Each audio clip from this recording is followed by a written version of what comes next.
Hey guys, and welcome to another episode of History Saver here on YouTube. And I know we're not metal detecting, we're not magnet fishing, we don't have a ration in front of us. What is going on? Well, this is a video more geared towards someone who is World War II reenacting, looking to get into World War II reenacting, already in the World War II reenacting and needs some advice on some pocket litter, or if you're just interested in World War II history and what a German soldier would have had on him during the war. We have done something similar to this on the channel before, but I didn't leave the video up. It was a live stream. I took it down just because I don't know why. I think I ran into some problems. It was a long time ago. But anyway, this video is up on the channel and it will stay here unless YouTube takes it off. But anyway, this is just a general idea of some of the things that a German soldier would have had on him during the war. Now, before we get into this, guys, I want to remind you, please like, subscribe to the channel, and hit the bell notification to get notified every time I upload. And you can do that right now. I'll give you 2 seconds. Okay, hope you've done it. But please, in all seriousness, like, share, and please subscribe to the channel. Share my channel with your friends. Help us get the word out there. We do a lot of stuff on this channel. It's all history themed. And as you saw, we have a very cool magnet fishing video coming up if it's not already on the channel. We had a very cool experience first time at magnet fishing and found something extraordinarily just nice. One of the best finds I've ever made in my life, actually. Please go check it out. You do not want to miss that episode of History Saver. Also, our Patreon is up and running, so go support us on Patreon if you choose to do so. There's a lot of different tiers there that you can donate to. Now, the cool thing is, according to which tier you donate to, there's different things you will receive in the mail from me. And it's no, you have to win it. It's not, I'm going to give it to you. Just pick you randomly and give it to you. You will receive it if you donate. And this is according to what tier it is. And actually, we are going to run another contest on this video. And it's a trivia question. And in order to win, all you have to do is be the first person to comment with the answer down below in the comment section, and you'll win something pretty cool. I will send you something through the mail that I guarantee you're not going to want to pass up. So we will ask a trivia question, be the first person again to comment below in the comment section with the correct answer, and you win. I'll send you a comment. You can email me your contact information as far as your address where to send the prize to. I will send it in the mail to you, and you will have your own piece of History Saver within your home. I also want to give a big shout out to a couple of different friends. Go visit their channels: Old Smokey, Nathan's MRE, History Seekers, World War II History Hunter, and History Secrets. Go check out those guys' channels. Please go subscribe to those channels. Without further ado, let's get into this video. And as I said, you see before me a slew of may look like junk, but I promise you it isn't. This is basically stuff that a German soldier would have carried on his person during World War II, whether it be in his tourniquet pack or in his bread bag or in his pockets on his tunic, or just anywhere else that he may could possibly fit something. These are some of the items that you could have found on a German soldier during World War II, and some of the items you would have, with no question, found on the German soldier during World War II. Now, this is a mix of a lot of original stuff and a lot of reproduction stuff. This is stuff you could buy offline. This is stuff you can get from different websites. And without further ado, let's get into it.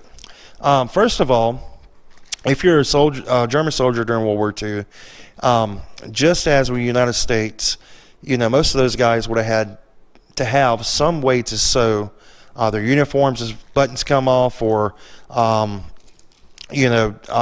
chevrons, or different types of insignia, and that is where your sewing kit comes in handy. Now, this sewing kit was purchased from Hessian. This is an original sewing kit, and inside of it you can see some of the thread there and the spools, and I'm not going to take that out because it's just going to get a tangled mess. I'll keep a needle right here threaded in, so I'll at least have one needle I do not lose, and also some original safety pins right here, and along with the most important thing, buttons. Now, these are not uniform buttons of the German soldier, but these could be buttons that could help replace a pants button or crotch button if it may fly off. And this is one of the cool things that you will find on the German soldier during World War II, and it folds up just like that and ties up. So that's what you would do. And this is my example of what I have for a sewing kit for my German kit. And next up, I'm going to show you guys this right here. This is a wallet for your sold book. Now, every German soldier is required to have one of these in every branch of the German army. This is your identification papers, and this is what would have held your identification, your blood type. This is what you needed if you went to the hospital. I mean, this is basically your record of your service. And every German soldier was required to have that for not only identification purposes, but if he got pay raises, things of that nature, will all be recorded in here.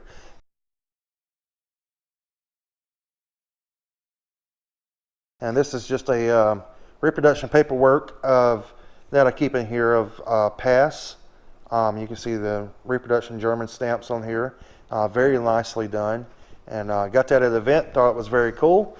But this letter pouch would actually fit inside of the tunic. It could fit inside of your bread bag, but you would want to probably keep this on your tunic or in your pants because you needed this soul book at all times. So this is basically the German soldier's wallet. Okay, and this bag right here, in your bread bag, you will find a slew of different items on the German soldier. One would be his butter dish.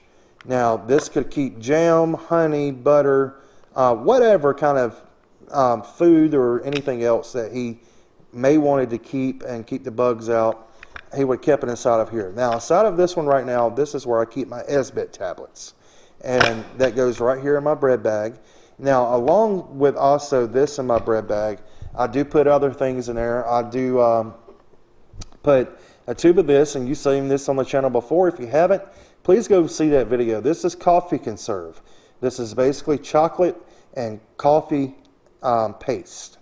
And it's very good, actually. And it's just one of the many items that the German soldier during World War II would have had available to him. You can actually get these on warzenshop.com. He has these for sale, and I think when I bought these, I bought 10 tubes of this stuff. I mean, this stuff is incredible. I love it. I eat it outside of events. I mean, even when I'm at home, I'll sneak over and get a little bit of this. And what's in here is actually edible. So go to Warzen Shop, get you some of this. It's just one of the many items you may have found on the German soldier. And that is reproduction, by the way. That's not original. This is a tin of Coca-Cola. And this is another coffee chocolate that a German soldier would have carried during World War II. This is not a period 10. Let me repeat that before authenticity Nazis get a hold of this video. This is not a period 10. I know that. I do have a period 10 I take, but this is just to show you guys what it looks like if you want to get some for yourself right now. This is what the 10 looks like. And I wouldn't get the blue 10. I wouldn't get this one. This is more period correct. And then get you a period correct 10 or some period correct labels and put on it. But this stuff is very good. It's one of my favorite chocolates that there is. I eat this stuff all the time, even outside of events again. So this is some very cool stuff. This is a reproduction box. It has been split open because I have eaten some of it at an event previously. But this was something you may have found on the Aquachigger. And this is basically an energy bar. This is a reproduction package with a reproduction made energy bars inside. And basically it's the same type of energy bars you buy in the stores now, or the survival bars that you buy in the stores now. It's just a grain bar, and you could have saw this on the Aquachigger for a ration that he may have carried on this person for later. So just an example of a German World War II ration there for a Aquachigger. Also, you could have saw packets of this. This is Damsel. This is lemonade powder, and you got the Warzen Shop card in here. It's helping keep this thing together. And again, Warzen Shop carries stuff like this. This is an original packet, and this is something you may have found on the German soldier as well. And also, you would have found cigarettes a lot. German soldiers were rationed cigarettes. This is the original packet of Sortie R6s. and it is full. It is unopened. Even though it looks open, it has not been opened since World War II, and it even still has the original stamps on it of the Reich, as you can see there. Hopefully I don't get demonetized for showing that. But anyway, I thought that was really cool with the original stamp on here of the sale. And on the back you have a bunch of text here. And this is one of the cooler things that I have, and it's just an original pack of unopened German cigarettes from World War II. Now, with the cigarette boxes, you could have also found cigarette cases such as this. This is a German cigarette case from World War II. This is not an original. This is a reproduction from Hessian.com. But inside of this thing, you will find a packet of Efka rolling papers. And these are original from War's End Shop as well. If you can't tell, guys, I use War's End Shop a lot. He is the best place to get your pocket litter from, and you can get original things. Now, this is not, however, a German lighter. This is a more or less British lighter from really the World War I time frame. But it wasn't uncommon to find some of these on a German soldier, as they would be taking off of other enemy soldiers. So that's the lighter I use just because I use it for both impressions, and I tend to lose them. So this is the one I have here. Also, you will sometimes find a soldier carrying a cheese box, such as this. Now, granted, these don't hold up too well in the field, but they were not uncommon to find. And this is Carwendale cheese, if I'm pronouncing that right. If I'm not, don't come through the camera and choke me, because I don't speak a whole lot of German. But Carwendale cheese, and then you could have found that sometimes on the German soldier. And you also found some matches. Now, this is an original, this is not an original match box. This is actually a modern that I've taken the label, a copy of original label, and placed on the top. And this is how you can easily convert your pocket litter that's not original to look original, or to be, period, authentic. And, you know, you have to touch up things like that, and that's just part of reenacting. You have to take the strides to improve your kit and try to be as unfarby as you actually can.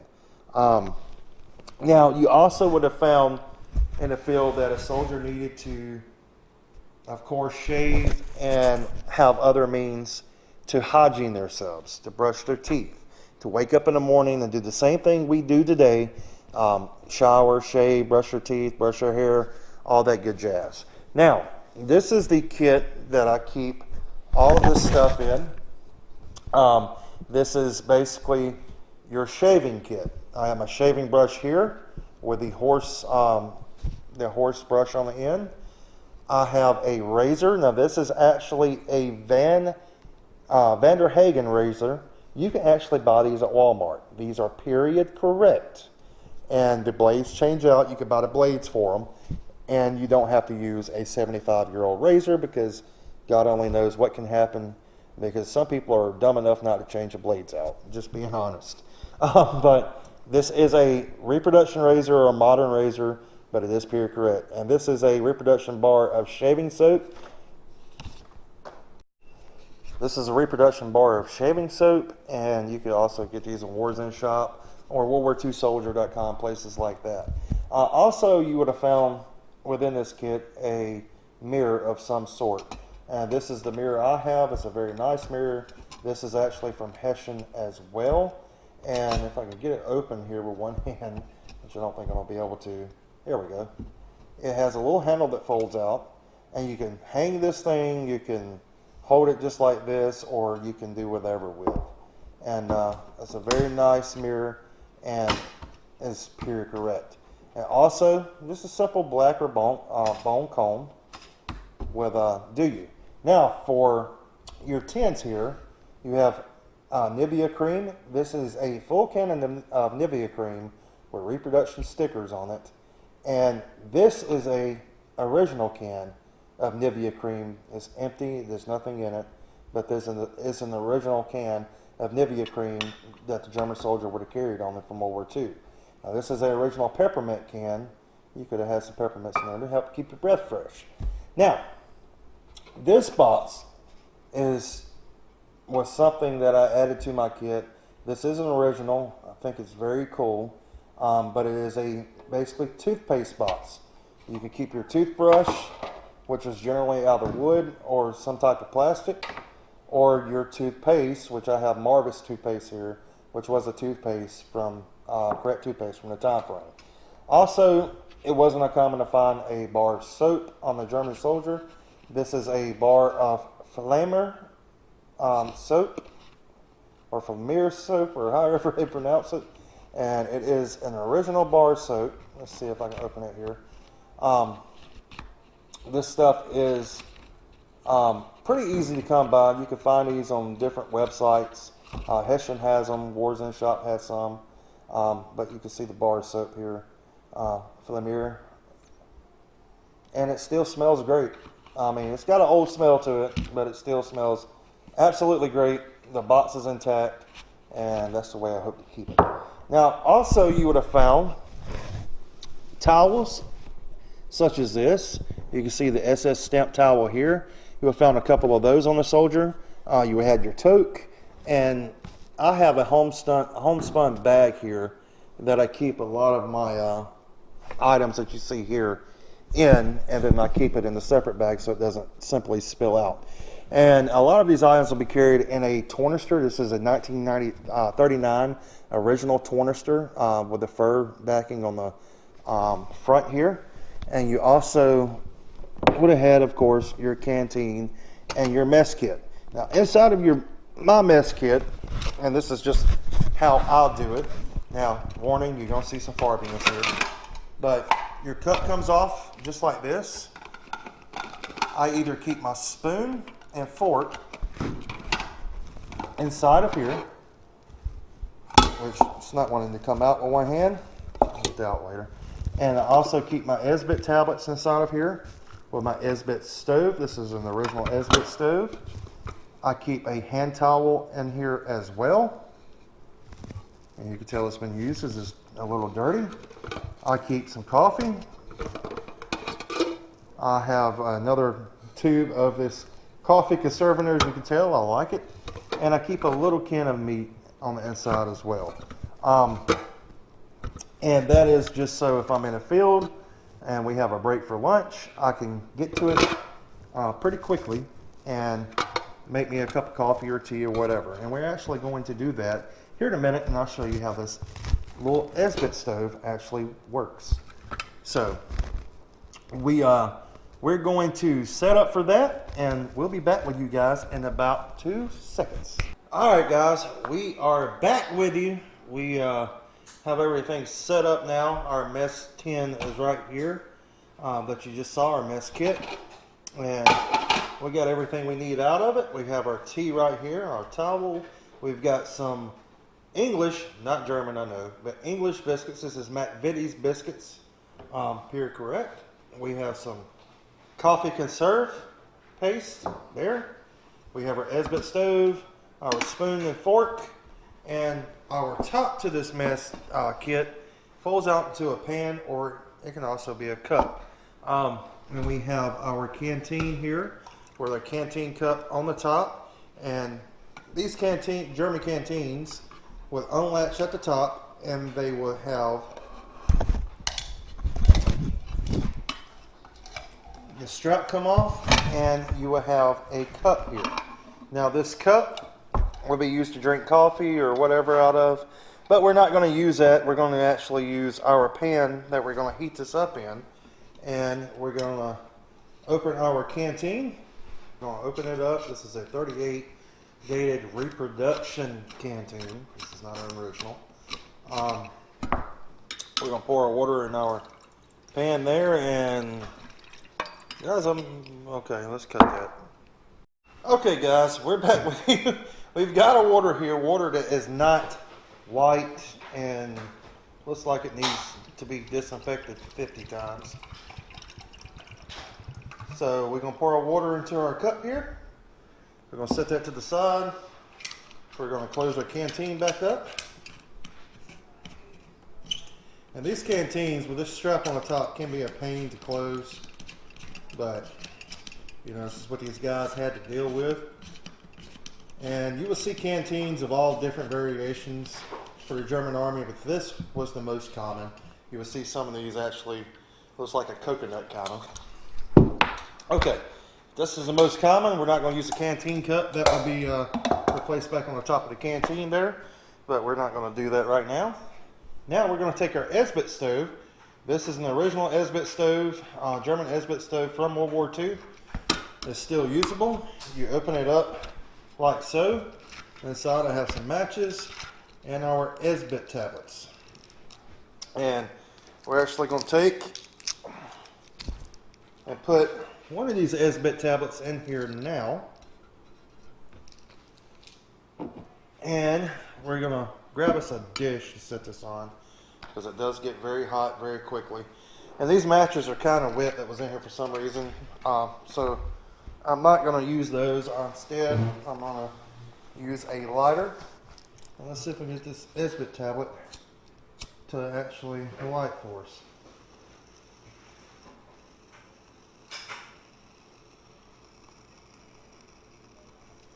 There we go. We got our Esbit tablet lit. We're going to let that simmer down for a second and catch up. Okay, as you can see, our Esbit tablet's going pretty good right now. And it is now time to add our water for our coffee. So this Esbit stove, we're actually going to take, it's got two levels that will fold out, and we're going to take and use the wider level. Move stuff out the way here, and we're going to set our little pan of water here, and we're going to add our tea bags and let that thing simmer for just a few minutes, and we're going to have us a nice cup of hot tea and biscuits. Okay, we've still got our tea going. It's brewing, and you can see it is starting to form up for us there. And the Esbit tablet was working wonders, and this Esbit tablet was actually kind of wet when I put it on, but you can see it's still working fantastic. Now, while we're waiting for this to happen, it is time for our contest. We'll be receiving a special gift from me, and all you will have to do to win is be the first person to answer the trivia question correctly in the comment section below, and then I will get your email from you and email you so you can send me your address where I can send the prize. And the trivia question for tonight is, or today, or whatever it may be, wherever you are in the world, the question is, what two countries were at war before World War II actually began? What two countries were at war before World War II actually began? So if you can be the first person to answer that question correctly in the comment section below, you receive a special package from me, and trust me, it's something you do not want to miss out on. And with that being said, our tea is coming to almost a boil here. Still got a few more minutes to steep. This Esbit stove is working fantastically on the bottom of this cup, and our tea is looking good. So in a minute we're going to have a nice cup of German, or in this case British tea, and crackers or biscuits. You know, here in the US we call them crackers or cookies. Overseas in Britain they call them biscuits. A biscuit, to me, being a country boy, is full of buttermilk and flour gooiness. We'll see in a second. Alright guys, we got our tea here. It's steeping. We're going to take our spoon and just steep the tea bags just a little bit more, get some more juices out of them without busting the tea bag. You don't want to bust these things. And this is actually a modern tea, but it is period correct, and it is great for reenactments and different field events where you will actually like something like this. And this is actually Typhoon tea. I picked it up at World Market. World Market's one of the best places you can get things like this. You can also find these biscuits there as well. and they're period correct too. And you can use those for really any time period. Germans typically had a food called Knackelbrot, which was a cracker, but I'm not too big of a fan of Knackelbrot, to be honest with you. It's just something you really have to try to see if you like for yourself. And it really just doesn't have a taste, and I really don't care for it. But as you can see, our tea is looking pretty fantastic right now and pretty hot. So just about time to get this stuff off the burner here. Guys, our tea is looking good. So we're probably going to go ahead and actually take it off. And that's where your hand towel comes in handy. And that's the reason why it's important to have one of these things nearby or in your mess tin, so you can grab hot stuff such as this tea. And you can see our Esbit stove still going strong. And these things are very hard to blow out. There we go. Our Esbit stove is out. Hence, I'm inside, and the fumes smell like complete and utter, just nasty. So, we're going to set our tea down here, let it cool off for a minute, leave the tea bags in, let it steep a little bit more, or soak a little bit more of that tea in the water. And with this Esbit stove, we're going to let it cool off before we put everything back in here and close it up. And it's good for another use. The Esbit stove would then fold up. You can put it inside of your mess tin here or inside of your bread bag. And that's what the German soldier would have typically done in the field. And that's how he warmed up stuff without having to start a big fire, especially if you don't want the enemy to know your position. So it does cut down on light. You can actually put something over it so you don't see the light from it at all. So they come in handy a lot of times. Now we're actually going to take and open this coffee conserve up and show you what this stuff looks like as it comes out the tube. It's very black. Like I said, it's coffee and chocolate. You can take some, squirt it in your mouth or on your finger, and just simply lick it off. And this tube has about 8 cups of coffee in it. So it's very strong, and it was caffeine, I guess you could say energy drink of the time. So pretty neat. And our tea's there. We're not going to put any sugar or anything in it because I don't really care for sugar or cream in my tea too often. Sometimes I will, sometimes I won't. Then we're going to take our tea bags and use our canteen cup for some good use and place the tea bags actually in here. And we have a nice cup of tea with some biscuits. And these tea biscuits, you just dunk them in the tea and they are very, very soft in just 1 second. They're sweet and very good.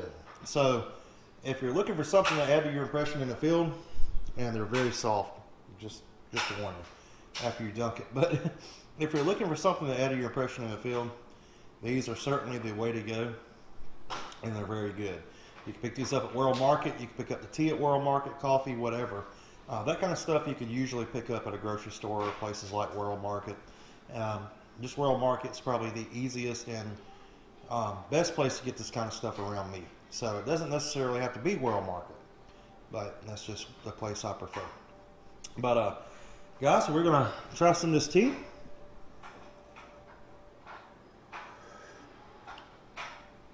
Absolutely delicious. Hot but delicious, and they go great with these crackers. Okay, or biscuits. Sorry. Well, anyway, guys, that's gonna do it for us here on History Saver. Don't forget to check out our Patreon account if you want to contribute to the channel. You can find out ways to do that there. You can also find out ways there to earn some free stuff. And if you decide to be generous and give to the channel, I'll send you something free in the mail. You can see the different tiers there of what you would probably be getting. So, also, don't forget our trivia question on this video. What two countries were at war before World War II actually began? If you're the first to comment with the correct answer below in the comment section, you will win a special giveaway from me, so you can have a part of History Saver in your home. So we'll see you on the next time.